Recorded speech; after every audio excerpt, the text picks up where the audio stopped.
साथियों, हम सब इस बात की चिंता में समय बर्बाद करते हैं कि हम गरीब हैं, लेकिन यह सत्य नहीं है। सत्य तो यह है कि जब तक हमारा शरीर पूरी तरह से बेहतर है, तो हम उसका उपयोग करके आगे बढ़ सकते हैं और खुद को, जीवन को बेहतर बना सकते हैं। अगर आप इस चैनल में नए हैं तो सब्सक्राइब, शेयर और लाइक करें। तो चलिए जानते हैं इस कहानी के माध्यम से कैसे हम अपने जीवन को बेहतर बना सकते हैं। तो चलिए शुरू करते हैं।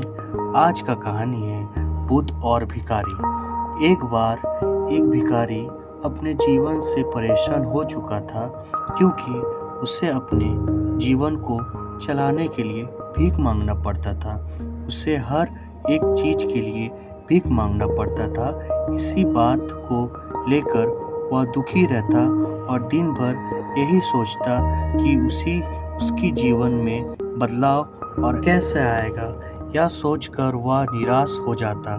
वह हर दिन देखता कि बहुत सारे लोग निराश होकर आंखों में आंसू लिए लोग और विभिन्न चित्रों के परेशान लोग गौतम बुद्ध की तरफ जाते और वापस लौटते समय वो लोग बहुत ही खुश होते थे। वह भिखारी यह नहीं समझ पा रहा था कि गौतम बुद्ध उनके साथ ऐसे क्या करते थे कि गौतम बुद्ध वे बेहद खुश हो जाते थे।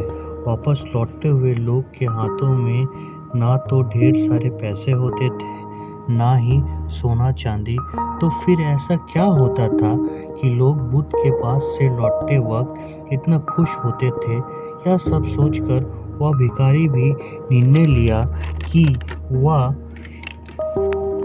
भी महात्मा बुद्ध के पास जाएगा और देखेगा कि ऐसा वह क्या हो रहा है कि दुखी लोग उनके पास जाकर खुश हो जाते हैं। वह बुद्ध से मिलने के लिए उनके पास चल पड़ा। जहाँ बुद्ध मौजूद थे वहाँ बहुत लंबी कतार लाइन लगी हुई थी, तो वह भिखारी भी कतार में लग गया। कतार में लगकर वह अपनी बारी का इंतज़ार करने लगा। देखते ही देखते उसकी बारी आ गई। बुद्ध से कहा, बुद्ध, मैं तो गरीब हूँ, मेरे पास कुछ भी नहीं है। अब आप ही बताएं कि मैं अपने जीवन को कैसे बेहतर करूँ सकूँ। यह सब सुनकर बुद्ध ने कहा, तुम गरीब नहीं हो, तुम ऐसे लगता है क्योंकि आज तक कभी तुमने किसी के लिए कुछ भी नहीं किया, ना ही तुमने किसी को दान दिया, ना ही तुमने दूसरों के लिए कुछ किया। यह सब सुनकर भिखारी के मन में एक आशंका जाग उठी।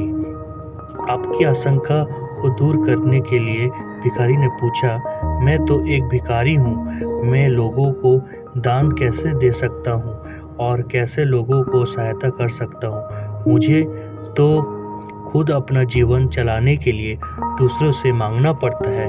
यह सब सुनने के बाद गौतम बुद्ध थोड़े देर चुप रहे और फिर उसे बोले, तुम्हारे पास हाथ है जिससे तुम लोगों की सेवा में लगा सकते हो और दूसरों को भला कर सकते हो। इसके अलावा तुम्हारे पास मुंह है जिससे तुम लोगों से अच्छी अच्छी बातें कर सकते हो और दूसरों का हौसला बढ़ा सकते हो। यह सब करके भी तुम दूसरों का सहायता कर सकते हो। ज़रूरी नहीं कि दान सिर्फ पैसे से ही किया जाए। हम चाहे तो हम शिक्षा का भी दान कर सकते हैं, चाहे तो अन्न का भी दान कर सकते हैं। ऊपर वाले ने अगर किसी को पुण्य अच्छा शरीर दिया है तो वह गरीब नहीं, वह बस दिमाग से गरीब है। उसे इस विचार से हटकर दूसरों की सेवा में लगाना चाहिए। बुद्ध की यह बातें सुनकर भिखारी बहुत ही ज़्यादा खुश हो गया और उसका मन अब संतुष्ट था।